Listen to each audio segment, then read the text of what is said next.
సంపూర్ణ రామాయణం సులభ శైలిలో ఖరదూషణాదుల వధ. అది దండకారణ్యంలోని రాక్షసులందరికీ నిలయమైన జనస్థానం. ఖరాసురుడనే రాక్షసరాజు ఆ జనస్థానానికి అధిపతి. అతనికి దూషణుడు, త్రిశురుడు అని ఇద్దరు తమ్ముళ్ళు ఉన్నారు. ఇంకా అకంపనుడు అనే సేనాని కూడా ఉన్నాడు. ఖరదూషణ, త్రిశురులు రావణాసురుడికి పినతండ్రి పుత్రులు. చిరకాలం నుంచి దండకారణ్యాన్ని నివాసంగా చేసుకొని జనస్థానం తమ స్థానంగా ఏర్పరచుకొని సాధువులను, సత్పురుషులను, మునులను పీడిస్తూ ఉన్నారు ఆ దుర్మార్గులు. బ్రహ్మ వల్ల వరాలు పొంది ఉండటం వల్ల ఆ దుర్మార్గులను సామాన్యులెవరూ కూడా చంపలేరు. కరుడు, దూషణ, త్రిశుర, అకంపనాదులు పరివేష్టించి ఉండగా తన 14,000 మంది అనుచరులతో కొలువుదీరి ఉన్నాడు. ఆ సమయంలో శూర్పణఖ భోరున ఏడుస్తూ అక్కడికి వచ్చింది. శూర్పణఖను ఆ దుస్థితిలో చూడగానే ఖరాసురుడు ఆగ్రహావేశాలతో కంపించిపోతూ, ఏమిటమ్మా ఇది? నిన్ను ఇటువంటి అవమానానికి, బాధకు గురి చేసిన మందభాగ్యులెవరు? నీ ముక్కు చెవులు ఖండించి నిన్ను నిరూపణ చేసిన అధములెవరు? చెప్పు, ఆ దుర్మార్గులు ఎక్కడున్నా వెతికి వెన్నాడి శిక్షిస్తాను అన్నాడు. శూర్పణఖ దుఃఖిస్తూ జరిగిన సంగతంతా చెప్పింది. కరుడు ఆగ్రహావేశాలతో మండిపడుతూ వెంటనే తన అనుచరులతో ఉద్దండులైన 14 మందిని శూర్పణఖ వెంట పంపుతూ, ఆ మానవుల శరీరాలు చీల్చి వాళ్ళ రక్తాన్ని నా చెల్లెలు తృప్తి తీరా తాగేటట్టు చేయండి అన్నాడు. శూర్పణఖ ఆ రాక్షసులను వెంటబెట్టుకొని రామలక్ష్మణులు ఉన్న పంచవటి వద్దకు తిరిగి వచ్చింది. శూర్పణఖ వెంబడి కొంతమంది రాక్షసులు దూరం నుండే రావడం పసిగట్టాడు లక్ష్మణుడు. అన్నయ్య, అదిగో ఆ రాక్షసి అన్నంత పని చేసింది. దాని బంధువులు కాబోలు మన మీదికి వస్తున్నారు అన్నాడు లక్ష్మణుడు విల్లమ్ములను సవరించుకుంటూ. రాముడు కూడా చూపులను ఆ వైపుకు మళ్లిస్తూ తన కోదండంను సవరించుకున్నాడు. అమ్ముల పొది నుండి బాణం తీసుకున్నాడు. లక్ష్మణ, నువ్వు ఇక్కడే ఉండి మీ వదినను జాగ్రత్తగా చూసుకో. నేను ఆ రాక్షసులను మన ఆశ్రమానికి కొంచెం దూరంలోనే ఎదుర్కొంటాను అని చెప్పి రాముడు గంభీర గమనంతో ముందుకు నడిచాడు. కొంచెం సేపటికే శూర్పణఖ, ఖరాసురుని అనుచరులు రామునికి ఎదురయ్యారు. ఓరి రక్కసులారా, మునుల బాధలను పోగొట్టడానికి వీరకంకణం ధరించిన దశరథ రాముడను నేను. అయినప్పటికీ అపరాధిని శిక్షించే ముందు హెచ్చరించడం, ప్రథమాపరాధాన్ని క్షమించడం రాజలక్షణం. కాబట్టి మీకు మంచిగా చెబుతున్నాను, ఈ రాక్షసి మీతో ఏవేవో కట్టుకథలు కల్పించి చెప్పి ఉంటుంది. మేము నిష్కారణంగా ఎవరి జోరికి వెళ్ళము. నా మాట పాటించి మర్యాదగా ఇక్కడి నుంచి వెళ్ళిపోతారా, లేక పొగరుతో ఎదిరించి ప్రాణాలు పోగొట్టుకుంటారా అని రాముడు తీవ్ర కంఠస్వరంతో ఆ రాక్షసులను హెచ్చరించాడు. ఓహోరే మానవుడా, నువ్వా మాకు ప్రాణభయాన్ని గురించి చెప్పేది? నువ్వు, నీ తమ్ముడు కలిసి మా దొరచెల్లెలికి పరాభవం కలిగించారు. మా ఖరాసురుడంటే ఏమనుకున్నావు? ఆ రాక్షస నాయకుని పేరు వింటేనే 14 లోకాలు తలడిల్లిపోతాయి. అటువంటి ఖరాసురునికి కోపం తెప్పించారు. ఇంకా మీరు ప్రాణాలతో ఉందామనే అనుకుంటున్నారా? ఈనాటితో మీకు భూమి మీద నూకలు చెల్లిపోయాయి అని ఆ 14 మందికి నాయకత్వం వహించిన దృఢకాయుడైన రాక్షసుడు రాముణ్ణి నిర్లక్ష్యంగా దూషించి తన చేతిలోని త్రిశూలాన్ని రాముని మీదికేసి విసిరాడు. రాముడు వెంటనే వింట బాణం సంధించి ఆ త్రిశూలానికేసి విడిచాడు. ఆ బాణం త్రిశూలాన్ని ముక్కలు ముక్కలు చేసి రాక్షసుని మీదికి వెళ్ళింది. రాక్షసుడు ఆ బాణ తేజానికి నిశ్చేష్టుడై గజగజలాడుతూ ఒదిగి ఒదిగి వెనక్కి వెళ్ళబోయాడు. ఆ రామబాణం ఆ రాక్షసుని శిరస్సును ఖండించి వేసింది.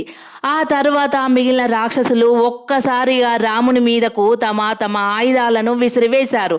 రాముడు తన బాణాలతో ఆ రాక్షసుల ఆయుధాలను చూర్ణం చేశాడు. తిరిగి ధారాపాతంగా బాణవర్షం కురిపిస్తూ కొంచెం సేపట్లోనే ఆ రాక్షసులనందరినీ భూమిపై వ్రాలేటట్టు చేశాడు. తన అన్న పంపిన ఆ రాక్షసులందరూ ఆ విధంగా రాముని చేత హతులు కాగా శూర్పణఖ భయభ్రాంతులై అక్కడి నుండి పరుగు తీయసాగింది. రాముడు ఆ రాక్షసుని చూసి నవ్వుకుంటూ వెనుదిరిగి పర్ణశాలకేసి నడక సాగించాడు. సునాయసనంగా రాక్షసులను సంహరించి విజయశ్రీ విరాజితుడై వస్తున్న శ్రీరాముణ్ణి సీతాలక్ష్మణులు కన్నుల పండుగగా చూడసాగారు. ఖరుడు దూషణ త్రిశురులతో మాట్లాడుతూ ఉండగా శూర్పణఖ తిరిగి ఏడుస్తూ అతని దగ్గరికి వచ్చింది. ఖరాసురుడు వింతగా శూర్పణఖను చూస్తూ, మళ్ళీ ఏమైందమ్మా? నేను పంపిన 14 మంది ఏమయ్యారు? ఆ మనుషులను చంపి వాళ్ళ రక్తాన్ని నీకు ఇవ్వకుండా వాళ్ళే తాగేశారా అని అడిగాడు. శూర్పణఖ దుఃఖంతో ఇలా చెప్పింది, అన్న, ఆ 14 మందిని ఆ నల్లని వాడు ఒక్కడే కొన్ని క్షణాలలోనే చంపేశాడు. ఇక నా పగ చల్లార్చగలిగిన వాడివి నువ్వొక్కడివే. ఆ మానవులు సామాన్యులుగా కనిపించడం లేదు. నువ్వే స్వయంగా బయలుదేరి వచ్చి ఆ దుర్మార్గులను వధించి నాకు ఆనందం కలిగించు అంది శూర్పణఖ. ఆ మాటలకు ఖరుడి ముఖం రౌద్రంతో జేవురించింది. అతడు కోద్రాచర్యాలతో దూషణ త్రిశురుల వైపు తిరిగి, విన్నారా ఈ వింత? మానవుడు ఒక్కడే మన రాక్షస వీరులను 14 మందిని కొన్ని క్షణాలలో చంపడమా? ఇదేదో సామాన్య విషయంగా భావించి మనం తటస్థంగా ఉండకూడదు అన్నాడు. మనం మన 14,000 మంది సైనికులతో బయలుదేరుదాం, పదండి. దూరం నుండి ఇంతమందిని చూడగానే ఆ మానవుల గుండెలు పలిగి చస్తారు అన్నాడు దూషణుడు. దూషణుడు చెప్పింది సరిగానే ఉంది, వెంటనే బయలుదేరుదాం పద అన్నయ్య అన్నాడు త్రిశురుడు. కరుడు తల ఊగించాడు. దూరాన భేరీలు శంఖాలు మ్రోగుతున్న శబ్దాలు వినిపించగానే రాముడు పర్ణశాల ముందర నిల్చొని చూపులను ముందుకు ప్రసరింపజేశాడు. అతని వెనుకనే సీత కూడా నిల్చొని ఉంది. ఆ ధ్వనులు విని లక్ష్మణుడు గబగబా తన పర్ణశాల నుండి అక్కడికి వచ్చి ముందుకు చూపులను ప్రయాణింపజేశాడు. వేల కొద్ది రాక్షసులు చీమల బారుల్లా ముందుకు వస్తున్నారు. రథాల మీద కొందరు, ఏనుగుల మీద కొందరు, ఒంటెల మీద కొందరు, కాలినడకన కొందరు యుద్ధ సన్నాహంతో వస్తున్నారు. రాముడు రాక్షసుల సంరంభాన్ని చూస్తూ, లక్ష్మణ, జనస్థానంలోని కరదూషణాదులు తమ తమ బలాలతో కదిలి వస్తున్నారు. ఈ రాక్షసులనందరినీ ఇక్కడికి ఒక్కసారిగా పంపిస్తున్న విధి పురుషుడు మనకు ఒక విధంగా ఉపకారమే చేశాడు. అగస్త్య మునీంద్రులు చెప్పినట్లు రాక్షస నిర్మూలనం కూడా మన కర్తవ్యంలో ఒక భాగమే. నేను ఇంతకు పూర్వం వల్లే ముందుకు వెళ్ళి దుష్ట దానవులను ఎదిరిస్తాను. నువ్వు ఇక్కడే ఉండి మీ వదినను సంరక్షిస్తూ ఉండు అన్నాడు. లక్ష్మణుడు ఏదో చెప్పబోగా రాముడు వారిస్తూ, లక్ష్మణ, నా శక్తి సామర్థ్యాలు నీకు ఈనాడు కొత్తగా అనిపిస్తున్నాయా తమ్ముడు? నువ్వు మీ వదినతో కలిసి వేడుక చూస్తూ ఉండు. ఈ మృక్కిడి రాక్షసులను ఎక్కడి వారినక్కడనే యమలోకానికి అతిథులుగా పంపిస్తాను అని రాముడు కొదమ సింహంలా రౌద్ర రసం పరవళ్ళు తొక్కుతూ ఉండగా ముందుకు నడిచాడు. కోదండపాణి అయి సింహ గమనంతో ఒంటరిగా తమకు ఎదురు వస్తున్న రాముణ్ణి చూసి ఖరుడు విస్తుపోయాడు. రథంలో తన పక్కన కూర్చుని ఉన్న దూషణునితో, దూషణ, ఆ మానవుని ఆకారం ఎంత సుందరమో అంత గంభీరంగా కూడా కనిపిస్తోంది. చీమల పుట్టలు పలిగినట్లు వస్తున్న ఇంతమంది రాక్షస వీరులను తాను ఒక్కడు ఎదిరించడానికి ఎలా నిర్భయంగా వస్తున్నాడో చూడు. అతని ధైర్య సాహసాలు స్తుతింపదగినవే సుమా అన్నాడు. దూషణుడు నిర్లక్ష్యంగా రాముణ్ణి చూస్తూ, అతన్ని మన ముందుకు రప్పిస్తున్నవి అతని ధైర్య సాహసాలు కావు అన్నయ్య, తమ లోకానికి లాక్కుపోవడానికి సమీపించిన యముని పాశాలు అన్నాడు కోపంతో. రాముడు ఖరదూషణాదుల రథాన్ని సమీపించి గంభీర కంఠస్వరంతో, ఓరి రాక్షసులారా, మీతో నేను విరోధం కోరడం లేదు. అకారణ వైరం నాకు ఇష్టం లేదు. మీ అపరాధాన్ని మీరు అర్థం చేసుకొని వెనుదిరిగి వెళతారా, లేక ప్రళయాకాలం నాటి ఫాలనేత్రుని 3వ కంటి అగ్నిజాలల వంటి నా బాణాగ్నులకు ప్రాణాలు అర్పిస్తారా? బాగా ఆలోచించుకొని నాతో యుద్ధానికి ఉపక్రమించండి అన్నాడు. ఖరుడు రాముని మాటలకు ఉగ్రుడై, ఓరి మానవ, ఎక్కడో మారుమూలన జీవించవలసిన వాడివి ఈ దండకారణ్యం ప్రవేశించి నా అనుచరులను చంపి అపరాధివయ్యావు. నా చెల్లెలి ముక్కు చెవులు కోసి ఆమెను అవమానించావు. నీ అపరాధాలకు ప్రతిఫలంగా నిన్ను, నీ తమ్ముడిని, నీ భార్యను ప్రాణాలు తీయకుండా విడిచిపెట్టను. ఈ ఖరాసురుని బారి నుండి ఇక మీరు తప్పించుకొని పోలేరు అన్నాడు. రాముడు తీవ్ర దృష్టిలను ఖరునిపై ప్రసరింపజేస్తూ, రాక్షసాదమా, నువ్వు చెప్పినట్లు నేను అపరాధిని కాను. మారుమూలన జీవించవలసిన వాడిని అసలే కాను. అఖండమైన ఈ భూమండలానికంతటికి రాజును. దుష్ట శిక్షణ శిష్ట రక్షణ చేయవలసిన వాడిని. ఇక నీ అనుచరులను నేను ధర్మయుద్ధంలోనే చంపాను. కారణం ఉండబట్టే దుష్టురాలైన నీ చెల్లెలి ముక్కు చెవులు కోయవలసి వచ్చింది. నన్ను, నా తమ్ముడిని, నా భార్యను హతమార్చడం నీ తరం కాదు కదా. నిన్ను పుట్టించిన బ్రహ్మతరం కూడా కాదు. వృధా పరుష వాక్యాలు చాలించి వీరుడవైతే నాతో యుద్ధానికి సిద్ధపడు, లేదా శరణాగతుడవై ప్రాణాలు రక్షించుకొని తిరిగిపోయి ఇక నుంచైనా నీతిగా జీవించు అన్నాడు రాముడు. ఇదిగో, ప్రాణాలు రక్షించుకోవడం ఎవరికి అవసరమో ఇప్పుడే తెలుస్తాను చూడు అని ఖరాసురుడు తన చేతిలోని ధనస్సును సవరించుకొని బాణం కూర్చి రామునిపైకి విడిచాడు. రాముడు ఆ రాక్షస నాయకుని బాణాన్ని తన బాణంతో మధ్యలోనే ముక్కలు చేశాడు.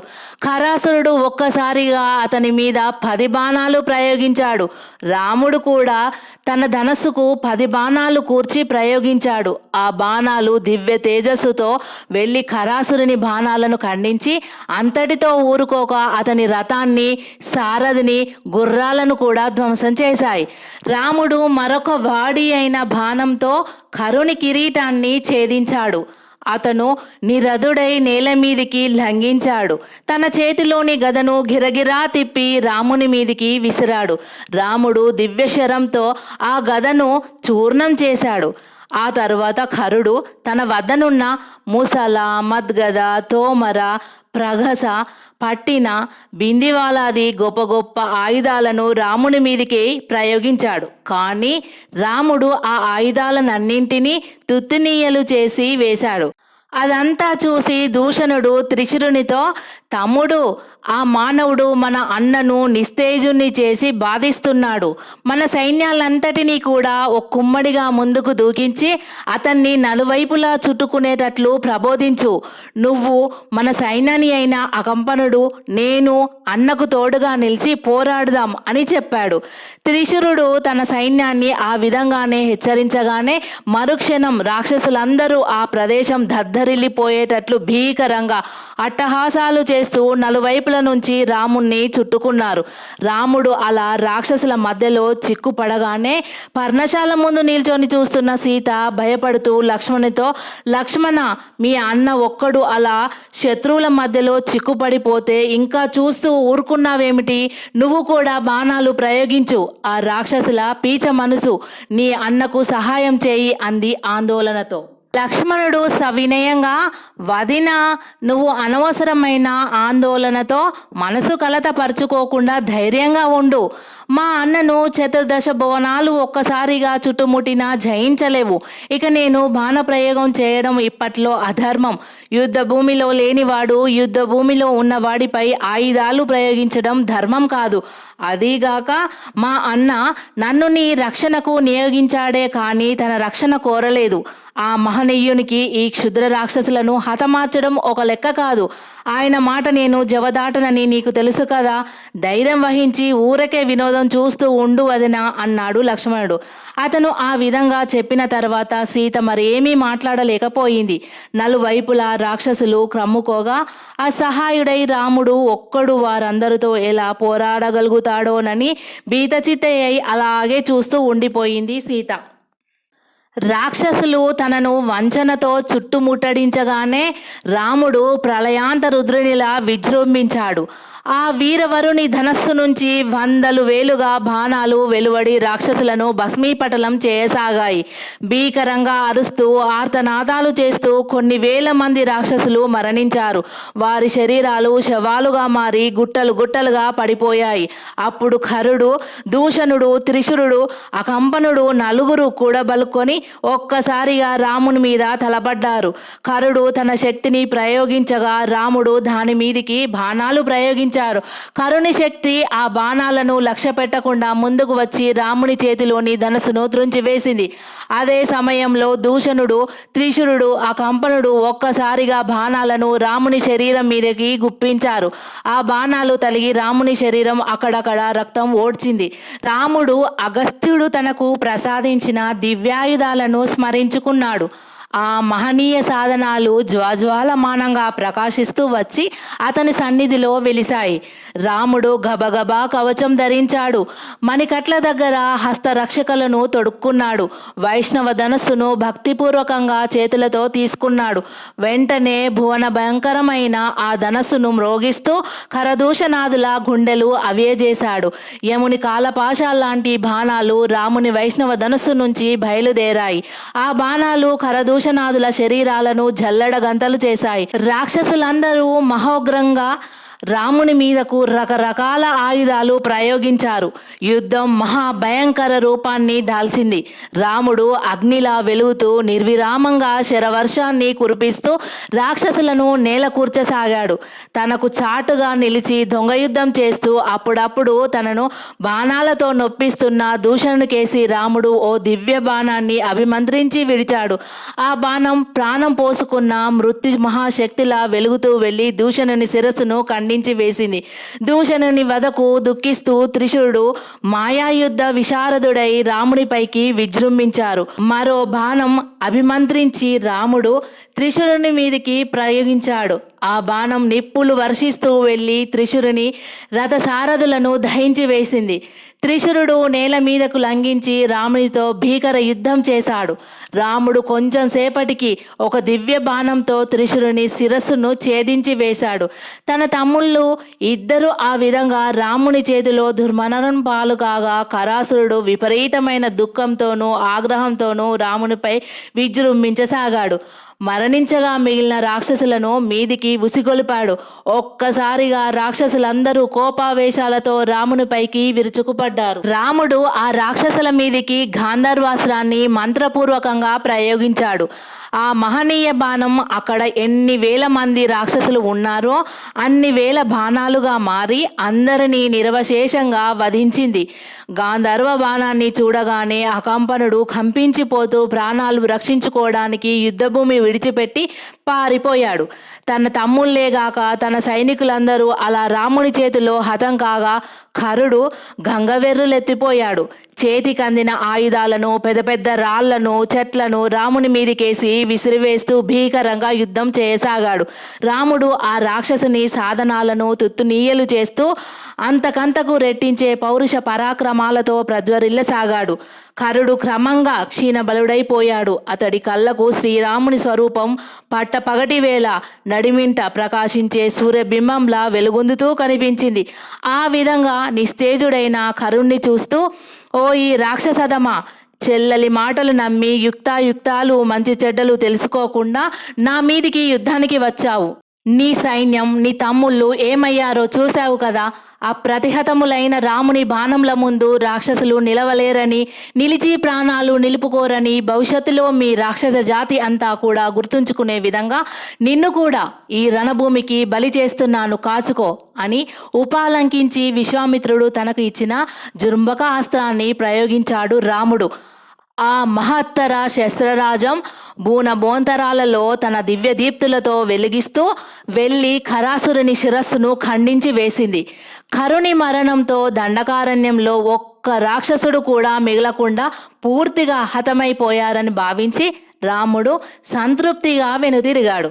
సీత పరుగున ఎదురు వచ్చి గాయాలతో నిండి ఉన్న రాముని శరీరాన్ని గట్టిగా కౌగిలించుకుంది. రాముడు చిరునవ్వుతో సీత వీపు నిమురుతూ ఆమెకు ధైర్యం కలిగించాడు. అసహాయశూరుడైన అప్రతిహత పరాక్రమాలతో జనస్థానంలోని 14,000 మంది రాక్షసులను లోకకంటకులైన కరదూషణ త్రిశూరాదులను సంహరించిన అన్నను భక్తితో చూస్తూ లక్ష్మణుడు ఆశ్రమం దగ్గరే ఉండిపోయాడు. అప్పటికీ సాయంత్రం అయ్యింది. సూర్యుడు పడమటి కొండ వైపుగా ఒరగబోతున్నాడు. ప్రభు, ఎడతెరిపి లేని యుద్ధంతో బాగా అలసిపోయి ఉన్నారు. గోదావరిలో స్నానం చేదురు గాని పదండి అంది సీత. రాముడు సీత భుజం మీద చేయి వేసి గోదావరి నది వైపుగా నడక సాగించాడు.